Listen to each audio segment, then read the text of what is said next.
lovely Lana.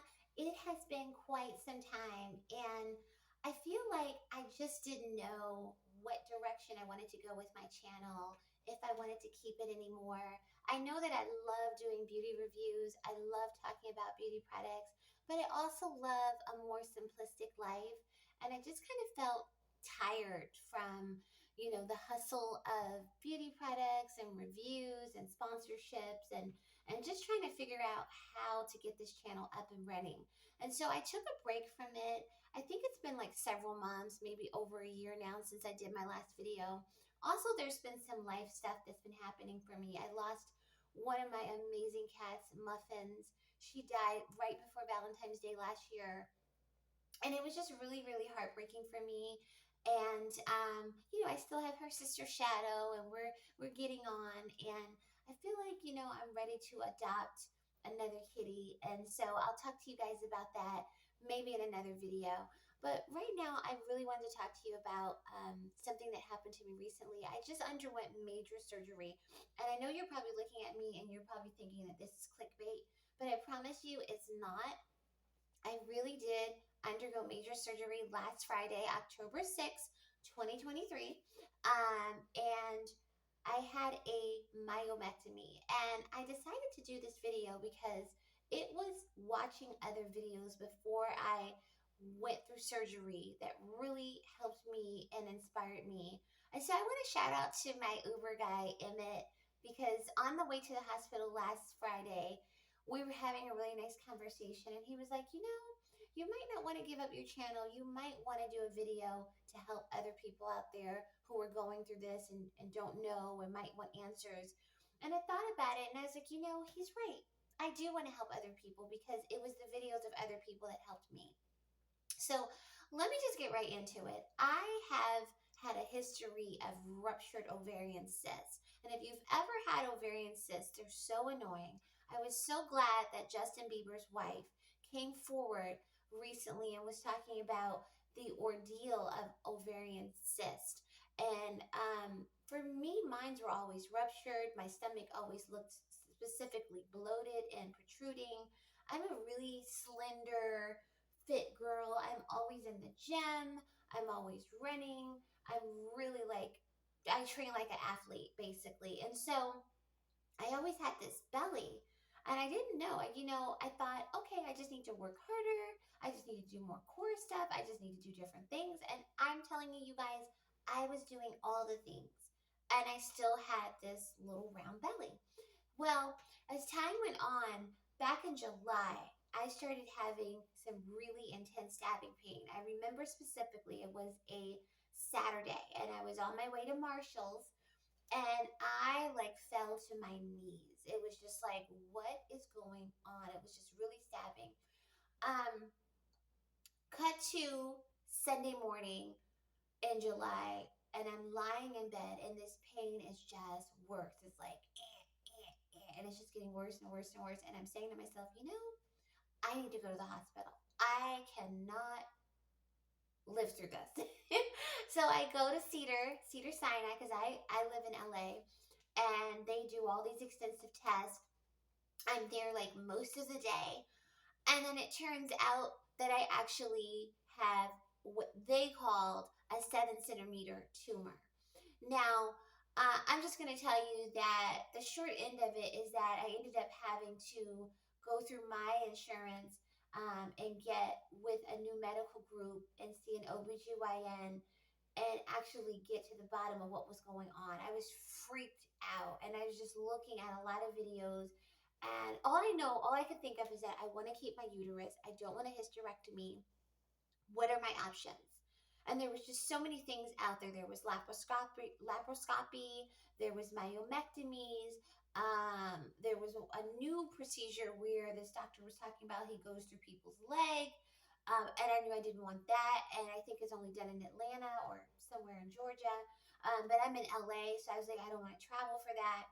So cut to, I found a really wonderful medical group. Shout out to Eminent Health in West Covina, Queen of the Valley Hospital. I found an incredible doctor, Dr. Jason Bagley. So if you're in the LA or LA adjacent, or Southern California, I highly recommend this hospital and this doctor. And again, I just want to say I wasn't paid to do this video. This is not a sponsorship or anything. This is just my personal experience. And I really want to share and give someone out there courage, strength, and hope, so you'll know that there is hope on the other side of this. So I got with this wonderful doctor. He did a number of tests. I had a uterine MRI. He educated me on fibroids and what they are. And generally, fibroids are non-cancerous.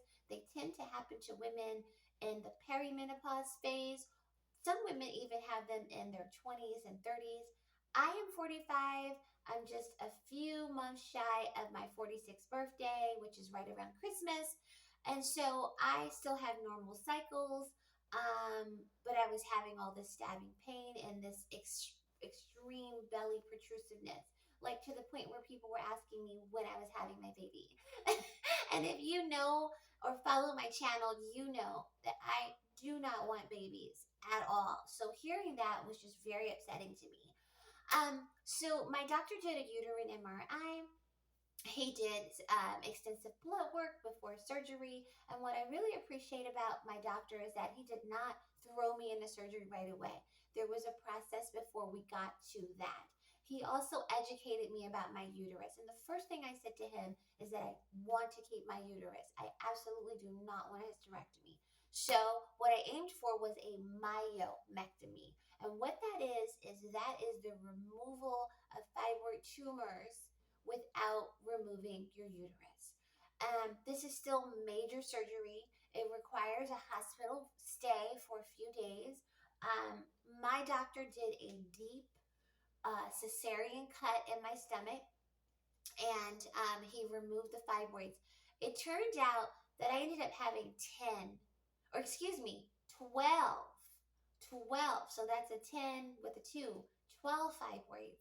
But he showed me with the MRI that the 2 that he was going to leave were along the bloodline, and they were real tiny, and that if he touched those, it would cause me to have bleeding, and my uterus would collapse, and then I could end up losing it. So we opted to leave those 2, and because I'm entering menopause soon, or I should be soon in maybe a few years or so, those will dry up.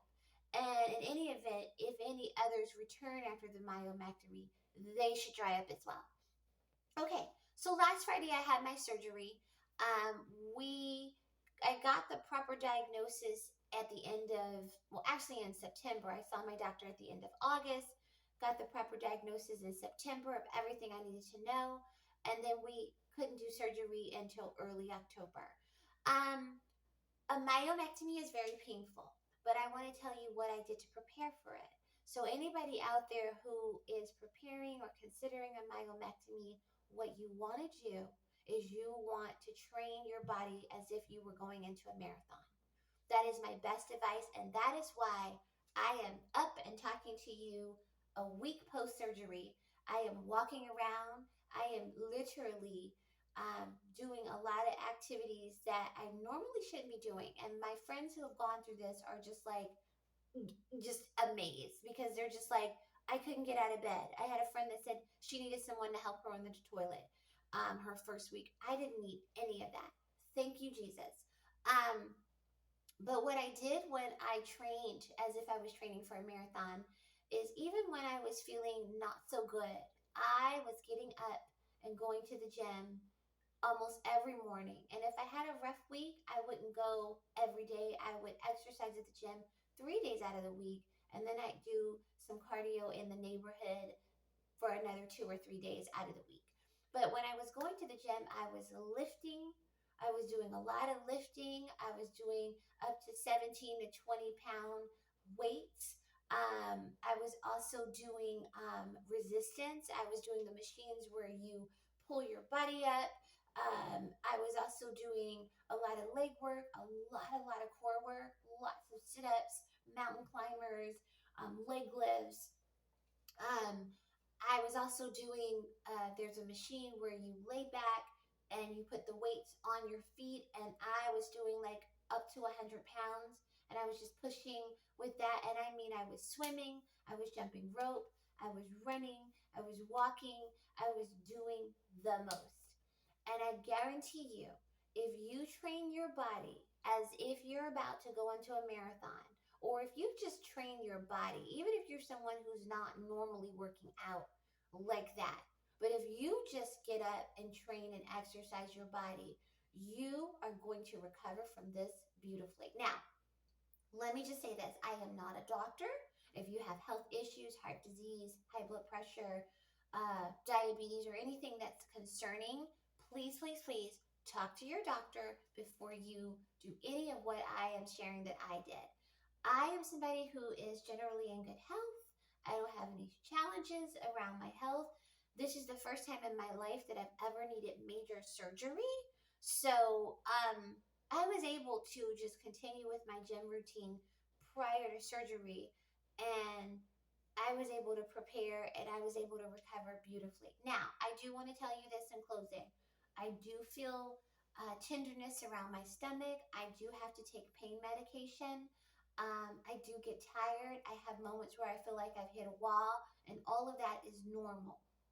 I just got the word from my doctor today that my tumors were benign. Thank you, Jesus. I had no idea that my doctor was going to test my tumors for cancer, which is great. I'm glad he didn't even tell me that because I would have freaked out this whole time.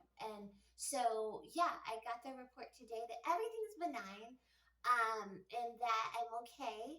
And he also gave me the go ahead to go back to the gym with restrictions. So I can't do any core exercises for the next 4 to 6 weeks.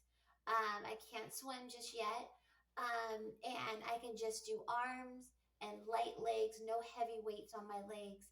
I can do the spin bike lightly. I can lightly jog, and definitely walk. And they want you to walk. I know when I was in the hospital, they made me walk. The next day, I got up right out of bed. I was like, I can do this. It was a little difficult the second day of surgery. And also, I had a catheter, which is just way uncomfortable.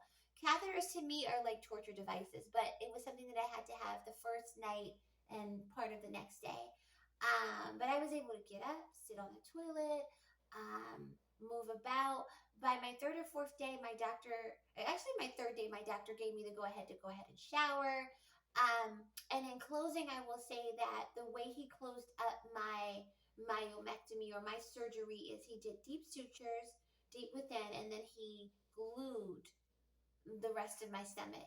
And so the glue is starting to peel off, which means I'm recovering and I'm healing. My belly's starting to itch. They have me wearing this, I don't know if you guys can tell, but I'm wearing a waist binder. I'm still a little swollen, but I'm excited to recover, get on the other side of this.